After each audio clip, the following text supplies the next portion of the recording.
Bom, tem outro assunto muito importante que a gente vai tratar aqui, claro, não tem como não, é da noite de ontem, né, da madrugada, que se estende aí pela madrugada, que se estendeu pela madrugada, que foi o discurso do presidente dos Estados Unidos, Donald Trump, lá no Congresso, sobre o Estado da União, State of the Union, no primeiro balanço do mandato atual. A fala dele aconteceu no Capitólio, em Washington, no distrito deles, né, na capital deles. Capitólio é o Congresso americano e contou com a presença de todos os membros do Senado, composto por 100 senadores, e da Câmara dos Representantes, com 435 cadeiras. Foi o maior discurso, o discurso mais longo da história norte-americana, com 1 hora e 48 minutos. O Trump fez várias condenações aos imigrantes ilegais e defendeu a política anti-imigração do seu governo, também fez ameaças ao Irã e voltou a criticar a decisão da Suprema Corte de suspender o tarifaço. A gente vai ouvir um resumo. Tenho muito orgulho de dizer que durante o meu período aqui teve uma renovação de religião e cristianidade no nosso país e fé.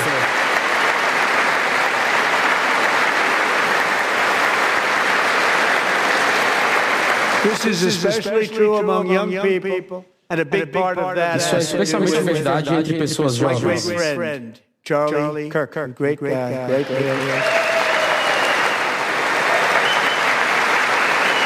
Começa com o nosso meu grande amigo Charlie Kirk. So last year Charlie was violently murdered by an assassin. Ano passado, Charlie foi assassinado violentamente. His beliefs. His wonderful wife Erica is with us tonight. Erica, please stand. E a sua esposa Erica está conosco aqui hoje.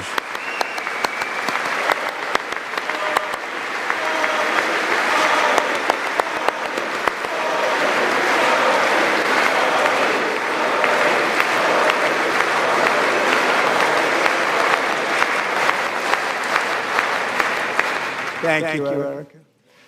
Into the Obrigado, light. Erica.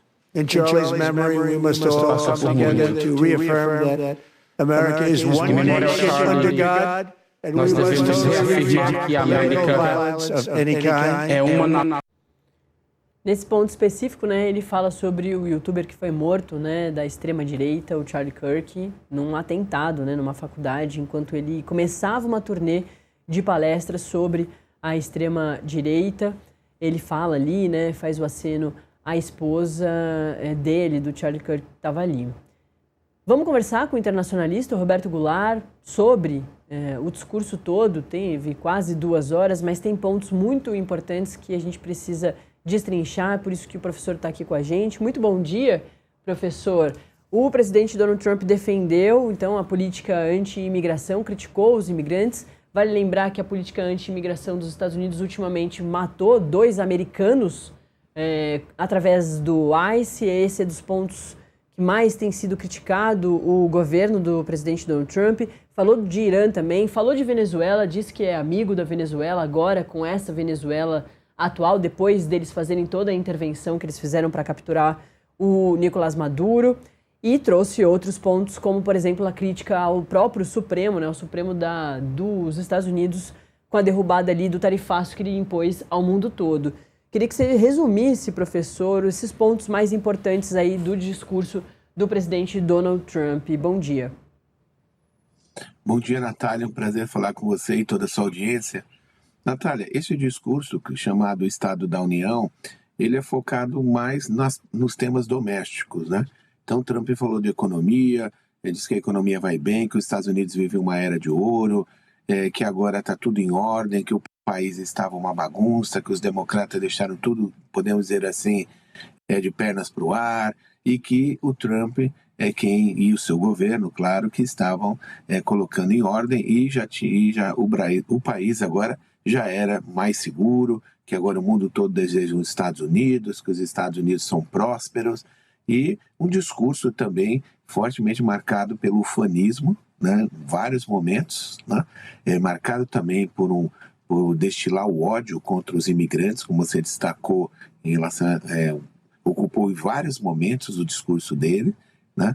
E ele chegou a se referir a Minnesota, se referiu, enfim, aos imigrantes, né? De forma, é claro, não podia ser diferente vindo do Trump, que é com termos pejorativos, enfim, dizendo que os imigrantes são assassinos, que vão para os Estados Unidos e que agora, inclusive, homenageou, né, um pai e uma filha que foram atingidos, o carro em que a criança estava, né, foi atingido por um imigrante, dizendo que o carro que o imigrante dirigia, enfim, ou melhor, ele só dirigia aquele carro, esse imigrante, porque a Califórnia tinha sido, né, negligente com o rigor, né, de conceder carteiras, que eles não sabem ler direito, eles não falam inglês, não entendem as placas, enfim. Ele, em vários momentos, voltou com essa política xenófoba, né, no seu discurso, e ele falava mais, né, diretamente, né, para os brancos nos Estados Unidos. Em vários momentos, né, da sua fala, quando ele menciona a questão do que está defendendo os trabalhadores, está defendendo a saúde, a moradia, enfim. Em relação à política externa, esses pontos que você destacou foi exatamente o resumo, né, podemos dizer assim. Ele mencionou o Irã, e ao mencionar o Irã, diz que fez menção à operação do ano passado, chamado Martelo da Meia-Noite, que foram aqueles ataques, né, inéditos, porque o tipo de armamento que foi empregado, né, contra o Irã para atingir, assim, segundo eles, né, laboratórios subterrâneos que estão desenvolvendo armamentos atômicos no Irã, que estavam, né, naquele momento. Ele coloca que foi, enfim, aniquilado o plano nuclear iraniano e reforçou que o Irã não terá armas nucleares. E na Venezuela foi uma passagem rápida sobre a Venezuela logo no início do discurso, mas também mostrando que a Venezuela agora estaria, enfim, não só alinhada aos Estados Unidos, mas os Estados Unidos estariam dando as cartas na Venezuela. E fez uma menção, fez menção num dado momento da unidade do Ocidente, né, que ele fala, do hemisfério ocidental, ou seja, mostrando que os Estados Unidos voltaram até a primazia, né, sobre a política, podemos dizer assim, externa, né, enfim, da diplomacia no hemisfério ocidental. Um discurso que fugiu de questões importantes também, né, como, claro, ele não trataria disso, mas problemas de inflação, né, o tema, né, do arquivo Epstein. Nós vimos os democratas usando, vários deles usando uma plaquinha, eu te dizia, né, para liberar todos os arquivos. Os democratas chegaram a aplaudir em poucos momentos, né, o Trump, e ele tinha uma claque ali, como já é esperado, enfim, quando o democrata falava também, quando era o Biden, parecido, mas o Trump recheou o discurso dele com condecorações, né, enfim, completou o discurso dele, melhor dizendo, com condecorações, fazendo um apelo muito forte ao nacionalismo e todo o tempo atacando os democratas. Professor, a gente teve inclusive um democrata, né, que foi retirado justamente por fazer essa manifestação.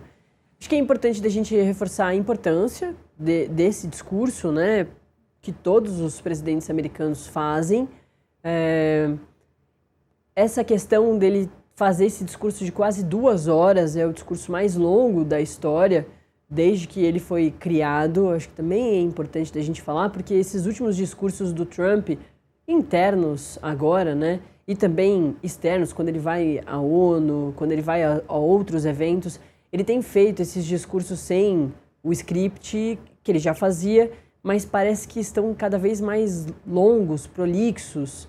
Ele faz um discurso quase que todo ali da cabeça dele, trata dos assuntos que, claro, ele e a equipe dele querem que ele trate, mas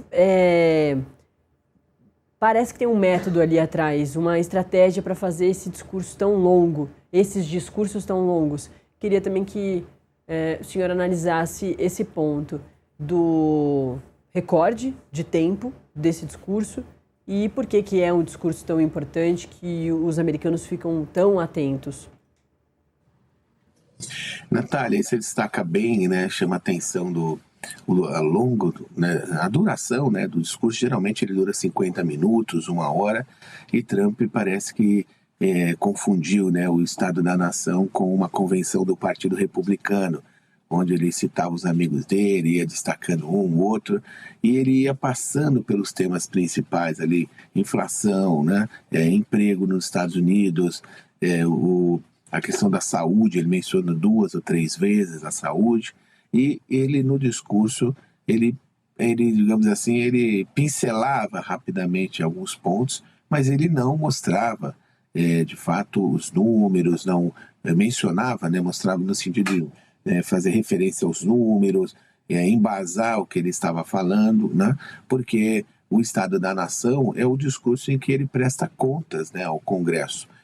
Como ele, se fosse aqui no Brasil, né, tivéssemos esse discurso, é como o presidente Lula ir, né, ao Congresso, que é a soma, né, nós sabemos, da Câmara dos Deputados e do Senado, e ali falar, olha, em 2025 na economia fizemos isso, na área social fizemos isso, e avançamos na educação, ou ainda, né, enfim, muito a fazer em tal área. Enfim, o discurso é claro que ele vai exaltar os números do seu governo e tudo mais, mas ele aponta rumos também, né? E o Trump, e é uma espécie de balanço, né, do ano, né, que se encerrou. Agora, o Trump, ele não só confunde, me parece, com uma convenção republicana, como também ele aproveitou para mirar muito as eleições do segundo semestre nos Estados Unidos, em que toda a Câmara de Deputados, né, será renovada e 1/3 do Senado. E nesse ponto, Natália, é importante destacar em que o Trump contrastou esse Estados Unidos, segundo ele, da Era de Ouro, que está renascendo com ele, né, com as barreiras que ele encontra. Então, a barreira é a Suprema Corte, que foi lá e derrubou, né, uma medida ilegal do Trump. Então, não é que é ilegal, na lógica do Trump, é que ela era benéfica aos Estados Unidos. Que se dane, desculpa dizer assim, mas as normas, as regras, né? A mesma coisa quando ele se referiu a 2, 3 projetos que estão na Câmara dos Deputados, estão no Senado, projetos também que estão no Senado, e que os deputados democratas ou os senadores democratas que bloqueiam, que dificultam, né? Ou seja, os Estados Unidos só não estão melhores, no resumo do Trump, porque os democratas, né, criam problemas. Algumas instituições, né, que não é pouco, pequena instituição, que é a Suprema Corte dos Estados Unidos, também ele diz que ele chegou a se referir como frustrante, né, a decisão deles, e os juízes, né, Natália, estavam ali a poucos metros dele, sentado né, logo o próximo, ali, mais ou menos do lado direito do Trump, e olhando, quando o Trump falou, a imagem foca bem nos juízes, então mandando recados também, ou seja, tentando, na sua política populista, né, tentando dizer que, enfim, o mais importante, entre aspas, é o bem-estar do povo americano e que, para obter isso, não necessariamente deve observar, né, enfim, as regras, enfim, as leis e por aí vai. Então, vejo que Trump... agora, tem uma coisa que é inegável. O Trump, ele, por ter aí uma origem também em programa de televisão, que ele já apresentou e tudo mais, ele tem desenvoltura na fala. Ele fala, nós sabemos, ele não é um bom orador, né, no sentido de assim, amarrar bem os temas e tudo mais, mas o Trump trabalha bem, maneja bem o tempo, as poses que ele faz, enfim, para onde ele olha, a forma como ele olha, ele incita o público, né? Ele traz, enfim, ele dificultou muito a vida dos democratas. Exatamente. Ele fala para a galera, né, professor? Ele tem esse domínio mesmo, fez um programa com uma grande audiência, né, na história dos Estados Unidos, foi importado para diversos países, como, por exemplo, o Brasil, né? O Brasil recebeu esse programa, O Aprendiz Aqui, que também foi um sucesso. Enfim, é isso. Uma figura muito importante que não tem como não notar.